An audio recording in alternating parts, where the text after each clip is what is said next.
ఎన్టీఆర్ లక్ష్య సాధనకు ప్రతి ఒక్కరూ కృషి చేయాలి. యువనేత మనోజ్ రెడ్డి.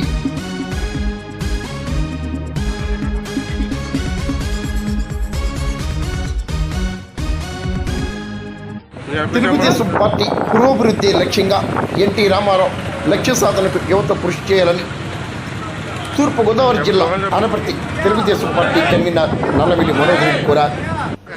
అనపర్తి నేతల ఆధ్వర్యంలో కడపలో ఎన్టీఆర్ జయంతి వేడుకలను నిర్వహించడం విశేషం. కడపలో మహానాడు జరుగుతుంది. మహానాడుకి అందరం కూడా అనపర్తి నియోజకవర్గం నుంచి వచ్చి ఇక్కడ ఎన్టీఆర్ విగ్రహం దగ్గరికి వచ్చి నివాళులు అర్పించడం జరుగుతుంది. ఎన్టీఆర్ లాంటి మహావ్యక్తికి భారతరత్న ఇవ్వాలని ఆల్రెడీ మేము మా మినీ మహానాడులో కూడా తీర్మానం చేస్తున్నాము. అది కేంద్ర ప్రభుత్వాన్ని భారతరత్న ఇవ్వాలని, అలాగే కొత్తగా పెట్టే భోగాపురం ఎయిర్పోర్ట్కి కూడా ఎన్టీఆర్ లాంటి మహోన్నత వ్యక్తి